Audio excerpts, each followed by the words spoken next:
Once upon a time, there was a mother and a father, and they had 2 children. A little boy named David and a little girl named Svetlana. Now, David and Svetlana loved being brother and sister. They spent hours playing and joking together. And David had something he liked to do every single morning. When the sun came up, he would grab his bow and arrow and he would go out and he would hunt all morning long, shooting his arrows high up into the sky. This is what David loved to do every single day. Now, there was one day when David tried to get up out of bed, but he just couldn't. He was sick. He didn't have the energy to get out of bed until the sun began to go down.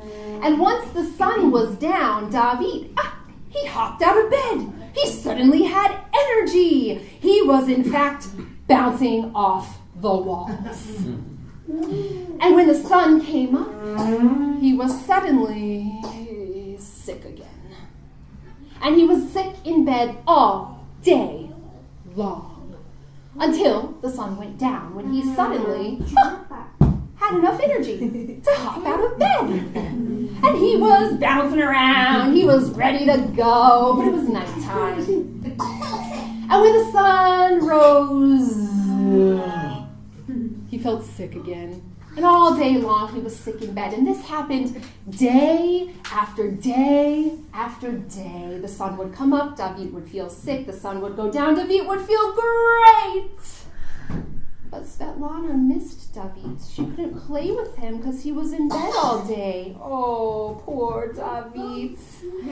The mother and father brought doctors from all over the place to try to figure out what was going on with David. But nobody could figure it out. So finally, Svetlana said, I will find a solution. She strapped stones to her feet.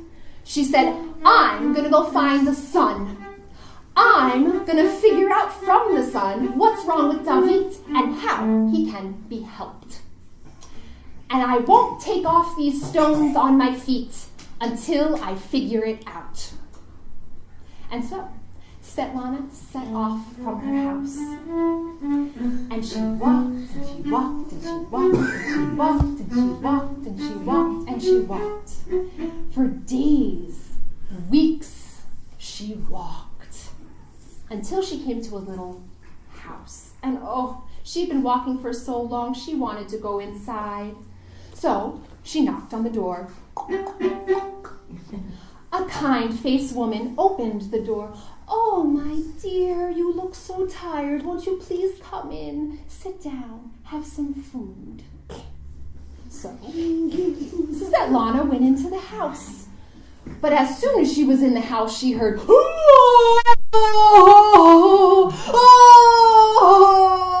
terrible moaning from one of the rooms. Svetlana said, what is that awful noise? Oh, isn't it terrible? Oh, that's my daughter-in-law. She's been in labor for 3 months. Oh.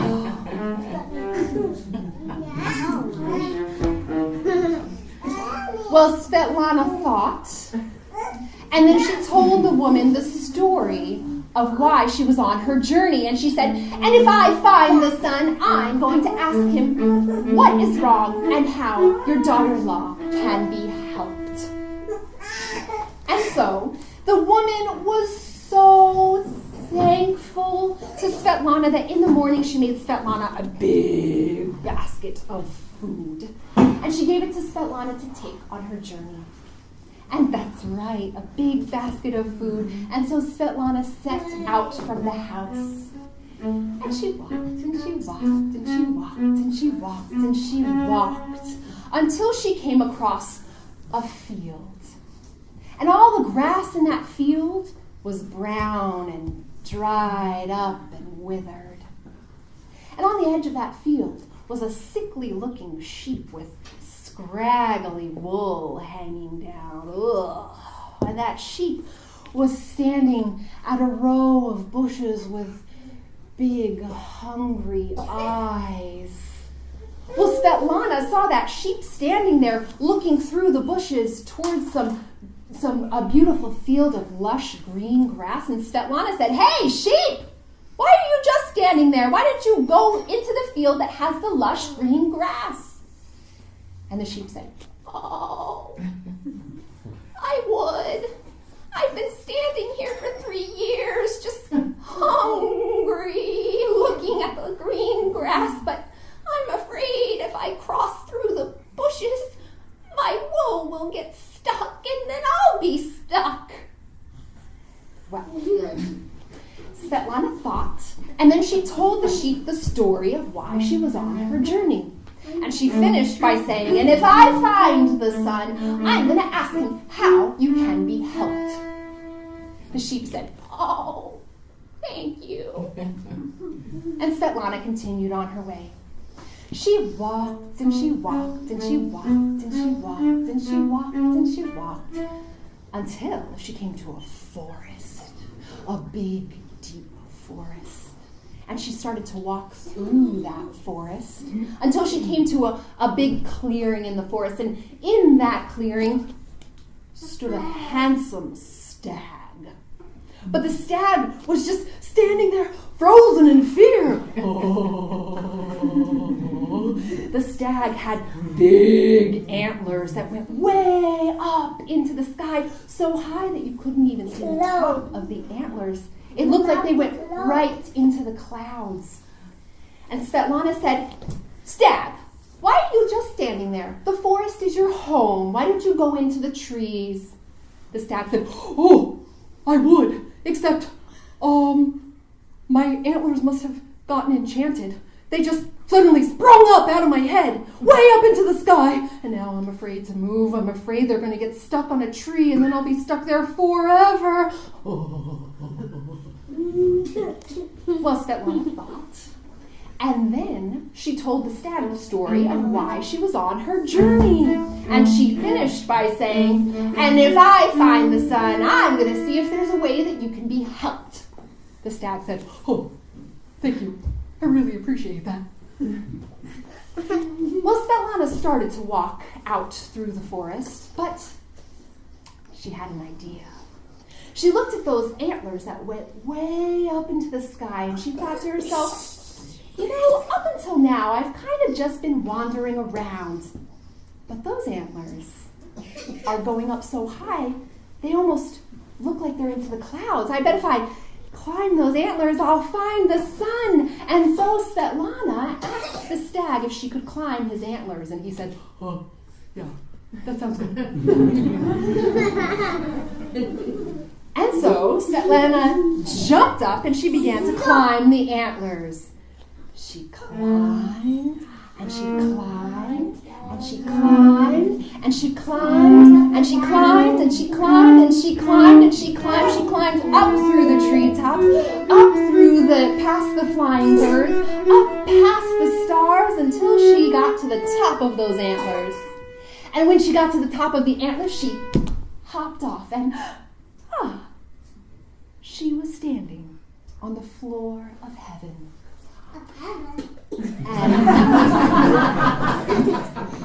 And right in front of her was a house. And sitting on the steps of that house was an old woman. The old woman looked up and said, "Oh, what are you doing here? No human has ever climbed this high." And Svetlana said, "I'm here to see the sun." And she told the woman the story of why she was on her journey. The woman said, "Oh, well, I can help you with that. Why don't you come in? I'll give you some food and some rest, but when my son, the sun, comes home, I'm going to have to turn you into a broom so that he won't know that there's a creature from the earth here in the house. He doesn't like creatures from the earth."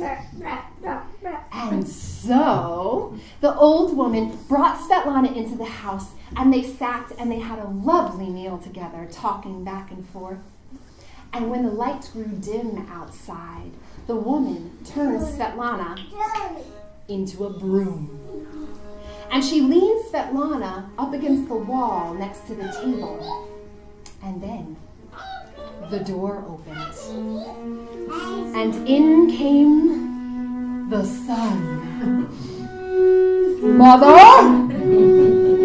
it smells like a creature from the earth.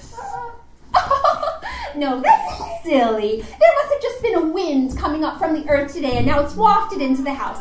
Why don't you just sit here? I've made you your favorite dinner. And so the son sat down and he began to eat. Hum, hum, hum, hum.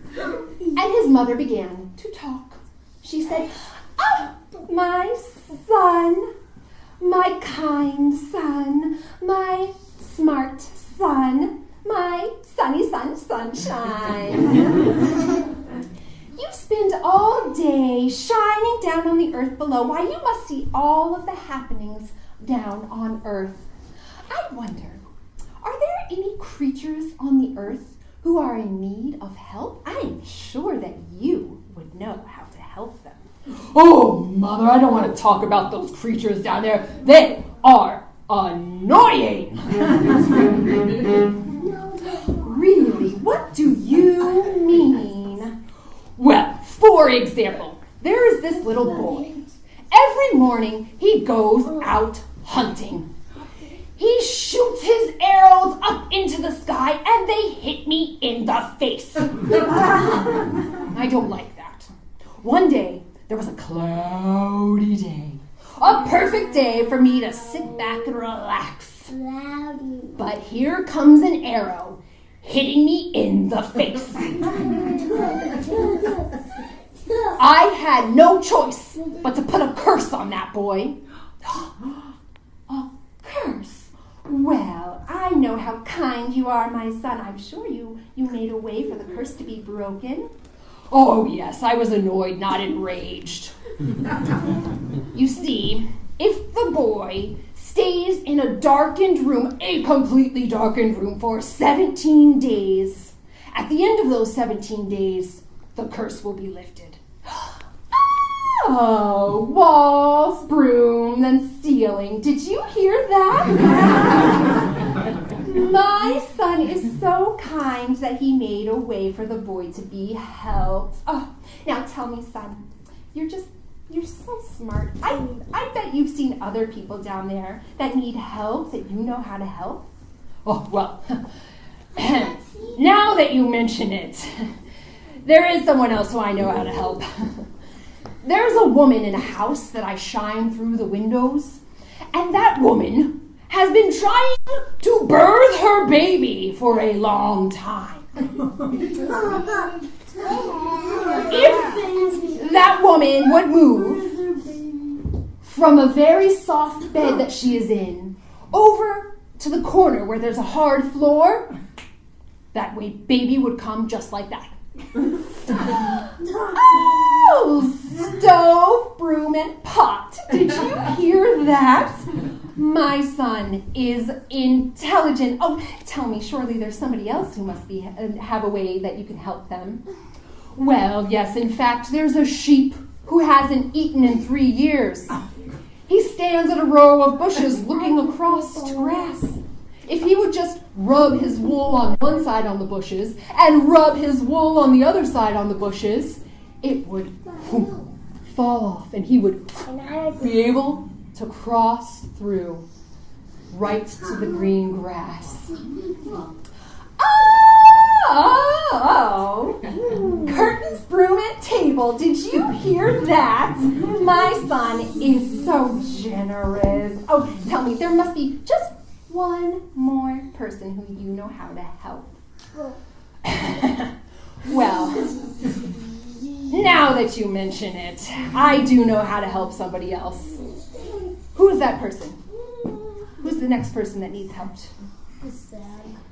"The stag. There is a stag in a clearing in the forest, and that stag has enchanted antlers. The stag is afraid to go into the trees. If that stag would just stomp his hoof into a puddle of mud that's next to him, and then if he would drink from that puddle and shake his head, his antlers would go right back to their normal size. Oh, chairs, broom, and carpet. Did you hear that? Oh, isn't my son the best? Okay, well, that's it. Good night. Oh, well, don't you want to hear more? Oh, no, we're good. Thank you. And so the son went back to his room to sleep for the night. He had to rest up. It was an early morning. And the mother stayed in the kitchen, and she turned Svetlana back into a little girl. And she gave her some food, and she sent her on her way. And Svetlana climbed back onto those antlers. She went down and down and down and down and down and down until she hopped off the antlers. She looked at the stag and told him how he could be helped. So he immediately stomped his hoof in the mud puddle. Can you stomp your hooves with me? Ready? Stomp, stomp, stomp, stomp, stomp, stomp, stomp, stomp, stomp. He drank from the water that came up. He shook his head. Those antlers went right back down to their regular size. The stag called out, "Thank you!" And Svetlana went on her way. She walked, and she walked, and she walked, and she walked, and she walked, and she walked, and she walked until she came across the sheep. And she told the sheep how he could be helped. And so the sheep rubbed his wool. Can you rub your wool with me? He rubbed his wool on one side, and he rubbed his wool on the other side, and whoop! His scraggly wool popped right off, and he was quite naked. And so he was able to go right through those bushes into that meadow full of lush green grass. And as he started to eat hungrily, he called out, "Thank you!" And Svetlana continued on her way. She walked and she walked and she walked and she walked and she walked and she walked and she walked until she got to the old lady's cottage. The old lady's cottage. And when she got to the cottage, she went in, and she again heard that terrible moaning noise. Oh! Oh! And Svetlana said, "Please, I know how to help the woman, your daughter-in-law. If you move her from her soft bed to the corner, her baby will come in no time." And so the woman was moved from the bed to the corner, and sure enough, that baby was born. And the mother called out, "Thank you!"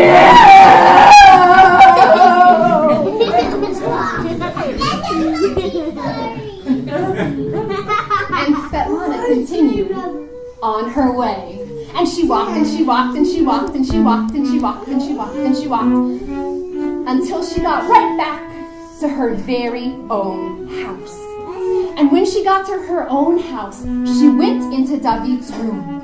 And she sealed up the windows and made sure that the walls didn't have any cracks in them. And no sunshine at all came into the room. And then Svetlana sat right next to David's bedside for 17 days. She never once moved from her brother's side. And at the end of those 17 days, Svetlana opened up the curtain, and David jumped out of bed, ready to go. Svetlana took off her stone shoes that were now worn down. Now, David could have grabbed his bow and arrow. He could have gone out hunting that day, just like he loved to do. But instead of doing that, David jumped up. He ran to the town square. He climbed to the top of the fountain, and from the top of his lungs, he called out his thanks for his sister Svetlana, who had saved the day. The end.